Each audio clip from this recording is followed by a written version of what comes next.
Bom, pessoal, bom dia. Bom dia para vocês. Hoje a gente vai conversar um pouquinho sobre controlador e operador. Na live de hoje, nós estamos retomando, portanto, o nosso Café com Privacidade, que é um programa criado realmente para trazer para vocês as melhores informações, aulas, dicas de materiais a respeito de privacidade e proteção de dados. Para você que está aqui no Instagram, eu estou ao vivo no YouTube. No YouTube eu sempre estou compartilhando materiais. Então, se você quiser, me acompanhe lá no YouTube, que está mais, né? Você vai conseguir visualizar o material que eu estou compartilhando com vocês, tá? Então, aqui no programa Café com Privacidade, a gente retomando hoje o nosso ciclo de aulas, toda terça e sexta, às 8 da manhã. Hoje eu tive um problema técnico aqui, por isso que nós iniciamos agora, quase 8h15, né? Mas o programa ele vai ao ar toda terça e toda sexta, às 8 da manhã. Então, é sempre para trazer para você as estratégias, para que você aprenda de uma vez por todas como realizar um processo de adequação numa empresa, como você pode aplicar a LGPD na prática, conquistando independência e autoconfiança para se destacar realmente no mercado. Se você ainda não me conhece, meu nome é Suzana Cruz, eu sou advogada, eu sou especialista em privacidade e proteção de dados daqui de Brasília, eu sou também membro da Comissão de Proteção de Dados da OABDF daqui, atuo com consultorias em programas de gestão da privacidade, sou Privacy Manager também, certificada pela IAPP, e estou aqui sempre buscando ajudar profissionais que querem alavancar a sua vida trabalhando com a LGPD. Então, aqui eu sempre trago situações da minha vida real, para quem não sabe ainda, eu trabalho também para o Grupo Boticário, eu sou especialista de dados do Grupo Boticário, e eu estou sempre trazendo aqui questões, situações fáticas, né, de um profissional de privacidade. Então, é muito conteúdo raiz, muito além da LGPD. E para quem está aqui no YouTube, eu vou antes rodar a nossa vinheta do Café com Privacidade e já volto com vocês. Então, se não pegou um cafezinho, corre lá, que ainda dá tempo antes da gente entrar aqui no conteúdo.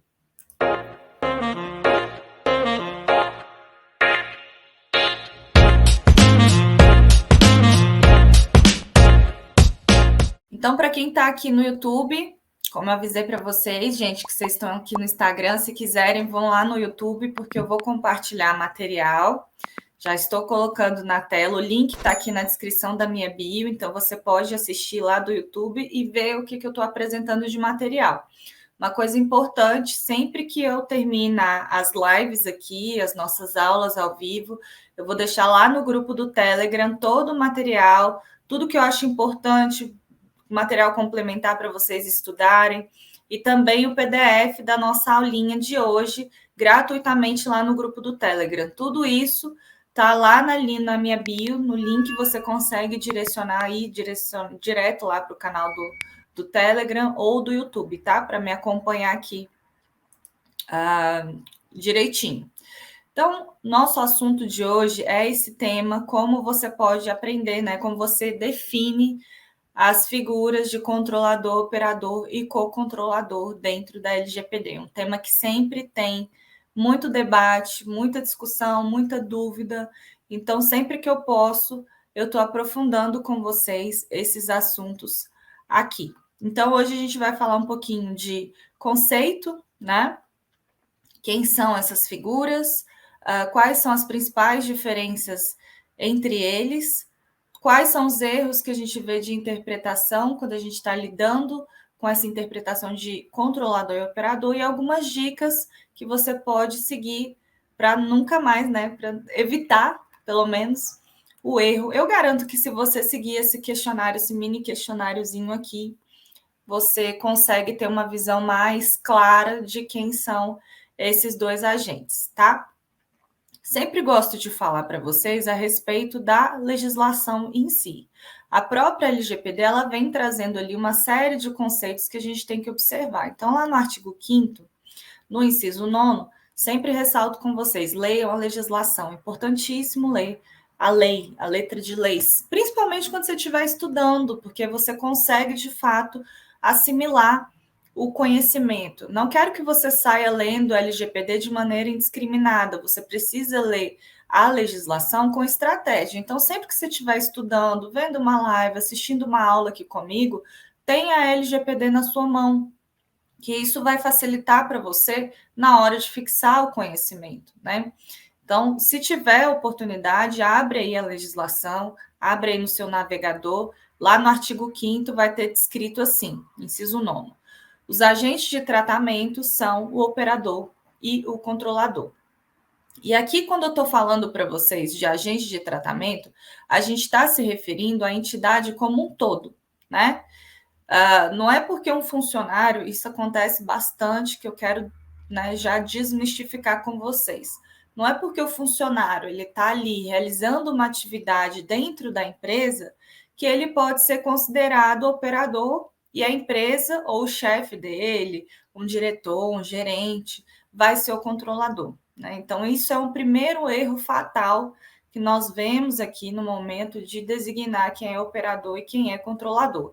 Já vimos aí ano passado alguns órgãos públicos importantes e sérios determinando isso, um funcionário como controlador e operador. Isso não existe, gente. Isso é um erro realmente muito grave.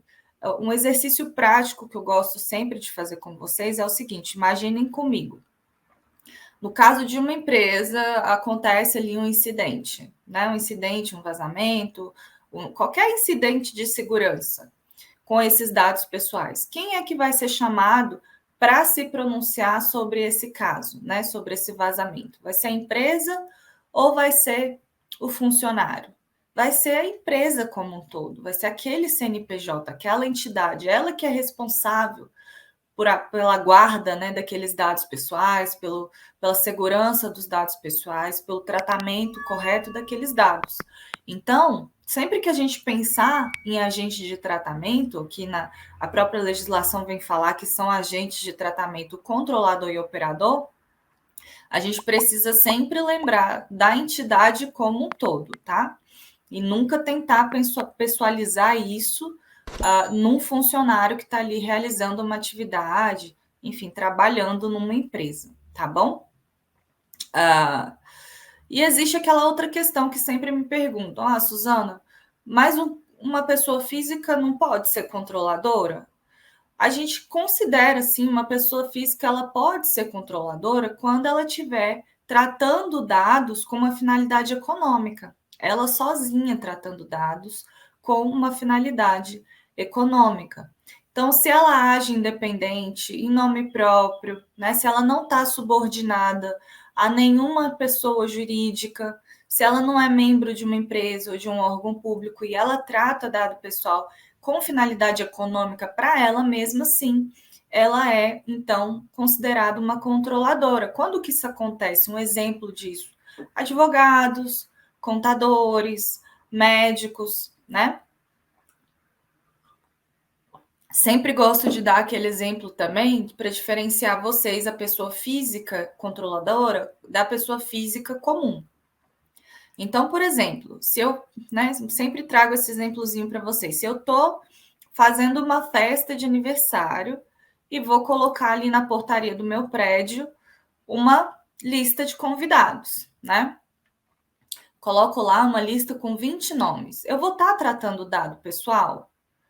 Sim, eu estou realizando o tratamento de dado pessoal, mas eu não tenho nenhuma finalidade econômica com aquele tratamento. O meu único objetivo nesse caso é de fato que os meus convidados entrem ali no meu prédio para participar da festa comigo e depois aquela lista vai morrer, né? Não tenho por que manter aquela informação comigo. Então, nesse caso, a gente percebe que a legislação ela não vai se aplicar.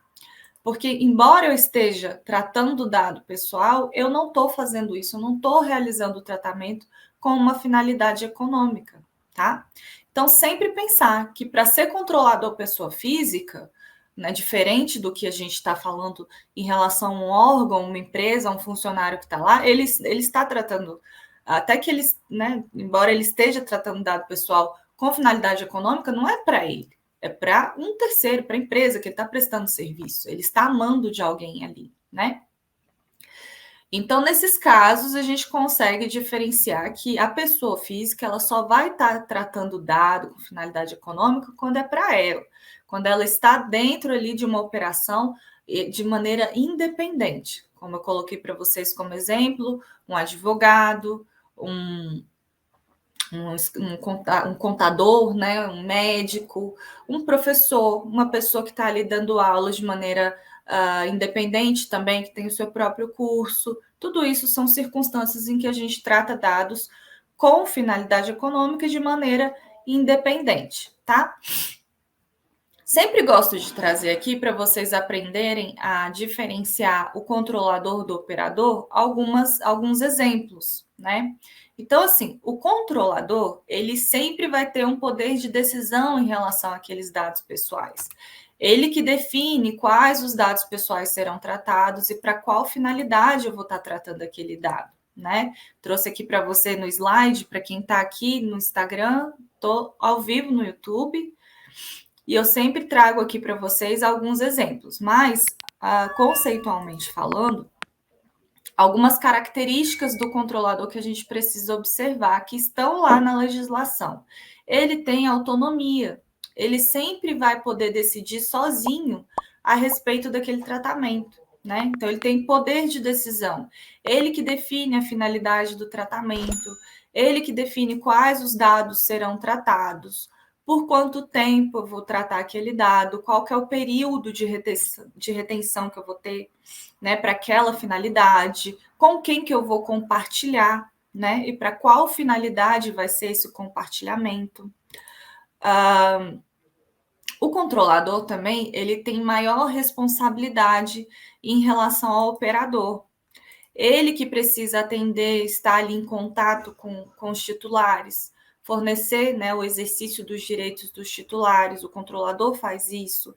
Ele também precisa, ele tem a incumbência, né, de realizar uma comunicação de incidente quando ocorre um incidente, um vazamento, como a gente falou aqui, ou qualquer outro incidente relacionado ao tratamento de dados pessoais.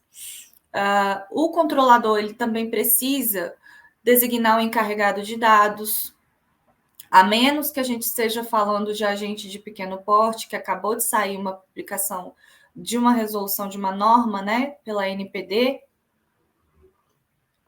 Então, se a gente estiver falando de um operador ou controlador que seja de pequeno porte, que atenda ali as características de um agente de pequeno porte ali vinculado ao faturamento, eu já dei uma aula sobre isso aqui no canal, mas eu vou trazer esse assunto novamente porque a legislação, a resolução, ela foi de fato publicada. Quando eu falei, a gente tinha um texto prévio, né, que sofreu ali algumas alterações. Então, depois eu vou voltar com esse assunto aqui para vocês.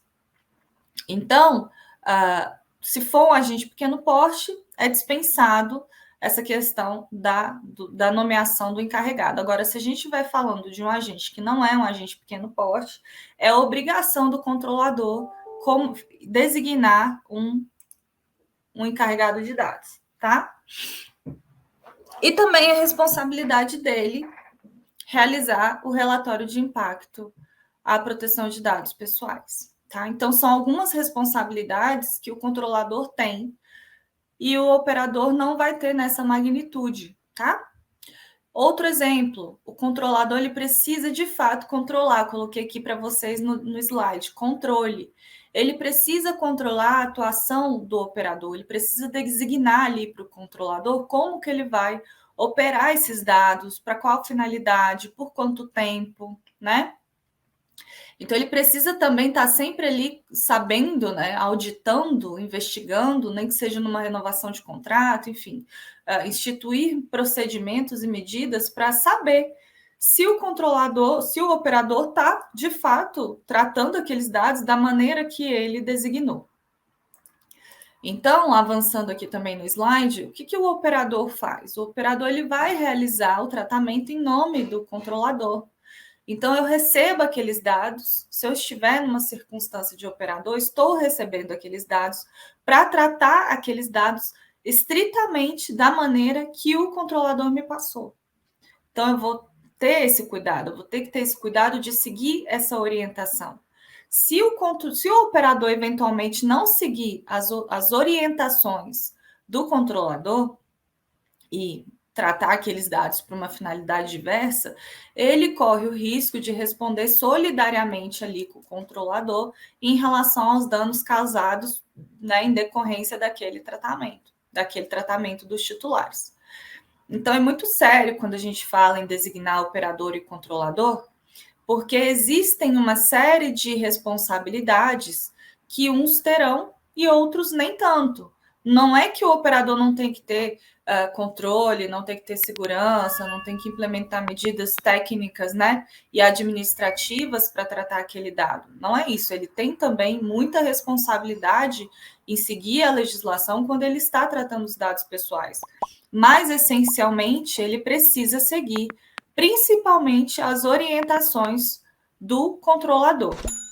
Qualquer desvio disso, qualquer coisa que ele faça com os dados pessoais, ele está ali sujeito a um risco e principalmente ser equiparado ao controlador e sofrer aí as mesmas consequências, né? Ter que responder civilmente, enfim, cobrir ali todos os prejuízos que os titulares tivessem, como se controlador fosse. Então, às vezes eu vejo muita discussão entre empresas, quando eu vou, né, lidar com um contrato, das pessoas quererem falar, não, eu sou o controlador, a qualquer custo. E aí você já parou para pensar nos riscos que estão atribuídos a você, se você for um operador e a qualquer custo você se designar como controlador? Então, sempre você, operador de privacidade e proteção de dados, você profissional especializado nessa área, você tem a incumbência de estar ali orientando a sua empresa para que ela tome a decisão correta, né? Para que ela tenha noção dos riscos que estão atribuídos no momento que ela se designa controlador. Agora, se de fato ela é realmente uma pessoa que tem o poder de decisão, que ela que determina o porquê e para que aqueles dados serão tratados, de fato, ela é controladora e ela vai ter uma responsabilização maior em relação a esse tratamento de dados. Então, partindo aqui para um exemplo para vocês, para a gente conseguir. Vou remover um pouquinho aqui da tela, só para a gente conseguir conversar melhor. Então, se eu estou falando, por exemplo, gosto de trazer sempre esse exemplo da empresa transportadora. Gosto desse exemplo porque ele é muito fácil. Então, digamos que eu sou um lojista, né? Eu tenho uma loja aqui em Brasília, numa rua, não é nem no shopping. E o meu cliente vem fazer compra comigo, eu faço um cadastro dele, eu coleto ali o nome dele, o CPF para emitir a nota fiscal, o endereço, se ele quiser que eu entregue, eu não tenho esse produto aqui, mas eu tenho no meu estoque, então vou te entregar depois. Então, vou coletar o endereço dele, né, e vou transferir aquele endereço, eu vou compartilhar aquele endereço para uma pessoa fazer essa entrega para mim, que é uma empresa que eu contratei para transporte. Então, quando eu faço esse compartilhamento, eu determinei lá para a empresa de transporte que ela vai coletar, né, ela vai tratar o dado pessoal do endereço, única e exclusivamente para fazer aquela entrega para mim, tá? Então, nessa circunstância, a gente está de fato diante de situações em que eu, lojista, estou no domínio daqueles dados, eu que coletei, eu que defini o propósito daquela coleta, né, que é oferecer ali um produto ou um serviço para o meu cliente, e eu compartilhei esses dados com o operador. Então, eu determinei ao operador, ali a transportadora, o porquê que eu estou transferindo esses dados e para qual finalidade, tá? Então, é um exercício que vocês podem sempre fazer. Outra coisa importante que eu não comentei aqui. Ambos precisam manter o registro das atividades de tratamento, tá? Que eles realizam, especialmente se for baseado no legítimo interesse. O que é isso? O que é ter o registro das atividades de tratamento? É você realmente ter ali registrado o que você faz, a operação de tratamento de dados que você realiza no seu dia a dia com aquele dado pessoal, né? como que você pode fazer esse registro das atividades de tratamento? Existe um formulário para isso, um textozinho para isso que a gente chama de roupa. Eu vou compartilhar lá no grupo do Telegram esse modelo que é extraído da AICO, que é a Autoridade de Proteção de Dados do Reino Unido. Tem um modelinho muito interessante que eu vou deixar para vocês de material. Mas você também consegue fazer esse registro quando você faz o mapeamento, que você conhece a empresa, que você entende ali os tratamentos de dados que a gente está realizando, os propósitos de tratamento em cada uma das circunstâncias ali, das finalidades que você designou, tá? Então, é algo muito importante. A gente tem que, ambos, tanto o operador quanto o controlador, eles precisam manter o registro das operações, das atividades de tratamento. Curioso também que, em relação aos agentes de pequeno porte, quando eu tinha feito a aula ao vivo aqui, a live a respeito disso, ainda não tinha saído aquela resolução número 2 da NPD, que saiu agora no dia 28, no Dia Internacional da Proteção de Dados. E lá dizia que o agente de pequeno porte seria dispensado desse registro de operações, né, das atividades de tratamento. E aí a resolução número 2, ela veio mudando esse entendimento, dizendo que tanto o controlador, o operador, os agentes de pequeno porte, eles vão precisar fazer o registro, só que de uma maneira simplificada. A gente não sabe ainda qual será essa maneira simplificada, porque a NPD ainda deve se manifestar em relação a isso. Então, quando sair esse registro de operação de maneira simplificada, eu vou trazer aqui para vocês terem também essa visualização. Mas, de antemão, já vou deixar lá no canal do Telegram um materialzinho, junto com esse PDF que vocês estão vendo aqui, para vocês aprofundarem um pouquinho mais o conhecimento de vocês. Sempre falo, estou sempre sugerindo que vocês leiam a lei, leiam materiais adicionais que eu estou trazendo aqui para vocês ampliarem, aprofundarem o conhecimento de vocês e saírem do básico, realmente terem uma visualização de como que é LGPD na prática, como que a gente aplica isso na prática, saindo da teoria. É assim que você vai conquistar independência e autoconfiança para você atuar com essa área, sempre aprofundando os seus conhecimentos. Então, não deixe de ler o material. Eu faço isso com muito cuidado para vocês. Eu tenho esse cuidado de trazer para vocês esse materialzinho. Então, dê uma checada lá no grupo do Telegram também. Para quem não viu, quem não estava aqui ainda, na minha bio do Instagram, você vai encontrar o linkzinho que vai te direcionar tanto para o canal do YouTube quanto para o canal do Telegram. Mas aqui no YouTube eu também vou deixar na descrição aqui do vídeo o canalzinho lá do Telegram para você clicar e participar lá do nosso grupinho Café com Privacidade, tá bom? Então, avançando aqui, nós temos ainda uma outra figura muito importante, sempre colocando uma pimenta para vocês, porque só definir operador e controlador ficaria muito fácil, não é verdade? Então, tem ainda uma terceira figura que não está descrito, a gente não vê isso de maneira explícita na legislação, mas nós temos também a controladoria conjunta, algumas pessoas já chamam de co-controle, né?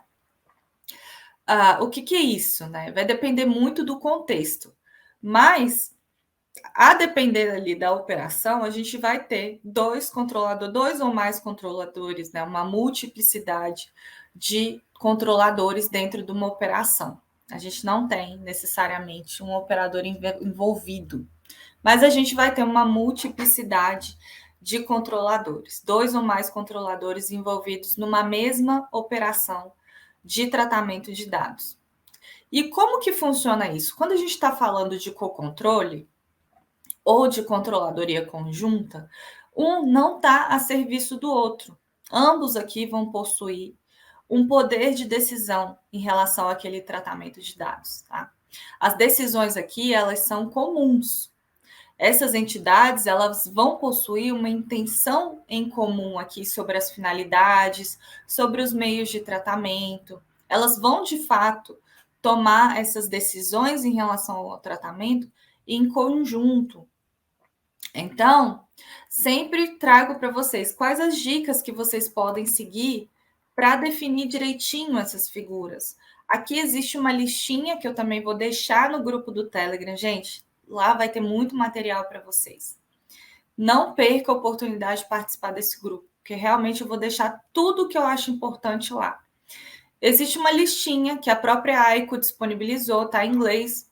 Você consegue traduzir imediatamente ali online, pelo Google mesmo, muito simples.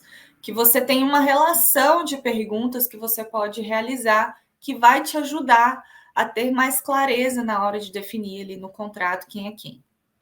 Então, coisas que a gente pode se perguntar. Quem possui poder de decisão em relação ao tratamento de dados pessoais? Né? Normalmente, vai ser o controlador. Se a gente estiver falando de controladoria conjunta, ambos terão o poder de decisão, né, de decidir aquele tratamento de dados, a finalidade, quais os dados serão coletados, para quê, por quanto tempo. Né? Então, há intenções comuns ali entre controladoria conjunta. Mais uma outra informação. Há interesse mútuo de 2 ou mais controladores, com base naquelas finalidades próprias sobre o mesmo tratamento, fazendo uma diferenciação com vocês no agente, naquele exemplo que eu dei entre controlador e operador, no caso da transportadora, né? Rememorando aqui a questão da transportadora. Quando eu mando os meus dados, eu sou controlador e mando os dados dos meus clientes, aqueles dados de endereço, nome, né, de identificação, eventualmente no telefone, para caso precise entrar em contato ali com o cliente para entregar a mercadoria, eu estou transferindo os dados para o controlador. Aqui existe um interesse conjunto? Né? Não necessariamente, não. O controlador, ele tem uma série de obrigações em relação àquele consumidor, né? E o controlador, ele vai ter uma obrigação em relação ao controlador. Ou seja, a transportadora, ela vai ter uma obrigação direta ao que o controlador determinou, que é entregar o produto, entregar aquela mercadoria. Então, aqui a gente não está falando de interesse comum, a gente não está falando de objetivos comuns, tá? Aqui eu tenho um objetivo de compra e venda muito mais amplo do que o do operador, que é a transportadora, que é realizar a entrega, tá? Quando a gente fala de controladoria conjunta, sempre pensar que as decisões são comuns e convergentes, elas têm que ser iguais, tá? Decisão conjunta também. Ambos estão definindo ali conjuntamente. Eu não defino nada com o transportador quando eu vou fazer essa operação. Eu não tenho que ir lá buscar ele e perguntar nada para ele, eu só determino, né? Então você vê bem claro assim que se eu estou realmente determinando, sem me importar com o que o outro está pensando, porque ele só vai executar, em nenhum momento eu estou falando de controladoria conjunta. Eu tenho que estar realmente decidindo conjuntamente para a gente fazer esse enquadramento aqui. Tá? Outra coisa importante que vocês podem se perguntar: quem que vai possuir, de quem é a responsabilidade por se relacionar diretamente com os titulares de dados? No exemplo que eu dei aqui do lojista e da transportadora, quem é que vai possuir essa relação direta com o consumidor? É realmente o lojista.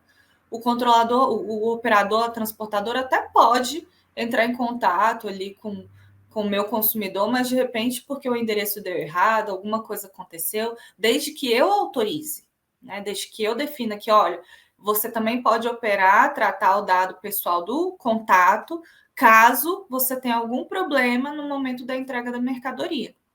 Mas quem faz esse contato essencialmente sou eu. Os dados eu que trato, as finalidades eu que defino, tá?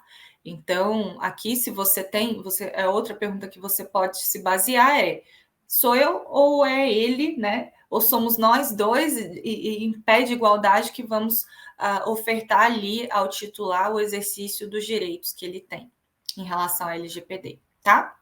Outra pergunta muito básica: se eu contratei um terceiro para realizar aquela operação em meu nome. Se eu estou diante de uma situação em que eu contrato alguém para fazer especificamente aquela situação, aquele tratamento, como eu falei mais uma vez aqui do transportador, eu defini isso em contrato. Então, existe aqui uma obrigação, né, contratual do transportador cumprir aquilo que eu determinei. Então, a gente está bem claramente diante de uma situação de controle e operação, tá? O que mais que eu coloquei aqui para vocês? E se há interesse mútuo, nós já falamos, né? Se a gente está com a mesma finalidade. Uma vez eu dei um exemplo aqui que eu acho que vale a pena. Ai, gente, perdão, quem está aqui no Instagram bate o pé aqui no telefone. Então, eu dei um exemplo aqui para quem estava em outras oportunidades de controladoria conjunta. Vamos ver se vocês conseguem também absorver. 3 empresas, elas estão fazendo uma pesquisa de mercado para identificar ali dentro daquele cargo quais são os impactos, quais são, né, os benefícios do cargo, os níveis de estresse, coisas relacionadas a isso de um cargo específico. Então, digamos que pegaram ali o especialista, o DPO, pronto. 3 empresas diferentes pegaram esse cargo de DPO para fazer uma consulta de mercado, entender também as funções, o nível de estresse, quais são os impactos do serviço do DPO. Então, elas 3 estão determinando ali o que elas vão tratar de dados, cada um dentro da sua operação, claro, mas qual que é a finalidade? A finalidade é que é conjunta, entender, fazer uma pesquisa conjunta de mercado para entender aquele cargo, os impactos, o nível de estresse do cargo. Então, todos estão ali conjuntamente, né, convergindo para um interesse que é mútuo, que é entender realmente tudo sobre essa profissão. Então, eles não vão decidir um dentro da operação do outro, um dentro do tratamento de dados do outro, não. Eles estão os 3 convergindo para o mesmo interesse aqui, tá? Então, esse é um exemplo também de controladoria conjunta. Não há nenhum tipo de subordinação entre eles, tá bom? Gente, é isso. Avançamos aqui para o finalzinho. Meia horinha para a gente conversar sobre controlador e operador, algo bem rapidinho para vocês mesmo aqui pela manhã. Então, relembrando, o Café com Privacidade, ele é um programa que eu trouxe para trazer diversos conteúdos para você, materiais para você entender sobre a aplicação da privacidade e proteção de dados na prática. Não é só LGPD, a gente traz um pouquinho de tudo o que acontece aí no mundo também, orientações que outras entidades, guidelines, né, que a gente vê da União Europeia, que são importantes. Então, não perca, ative as notificações. A gente vai ao ar toda terça e sexta às 8 da manhã. Hoje nós tivemos um probleminha em relação à conexão, mas tudo resolvido. E na sexta-feira o horário é o horário de 8 horas mesmo, tá? Se você tiver alguma dúvida, manda para mim aqui no chat do YouTube. Eu vou ter muito prazer em responder para você as suas perguntas, em trazer uns conteúdos específicos que você queira ver aqui no grupo do Telegram. Você também acompanha todos os materiais, todos os materiais adicionais que eu acho importante você estudar. Vou deixar no grupo do Telegram, então clica lá no meu perfil para você achar o linkzinho, se você estiver aqui no Instagram. Se você estiver no YouTube, eu vou deixar o link do Telegram na descrição do canal, tá bom? Na sexta-feira, nós vamos falar sobre as fases de um programa de adequação. Quais as fases que a gente precisa seguir para implementar um programa de adequação à LGPD dentro de uma empresa? Tirar ela daquela situação de empresa que não aplica processos para dar cumprimento à LGPD para uma empresa adequada que aplica ali vários procedimentos internos, tá? Então, não perca, eu vejo vocês sexta que vem. Boa semana para vocês e até lá. Tchau, tchau.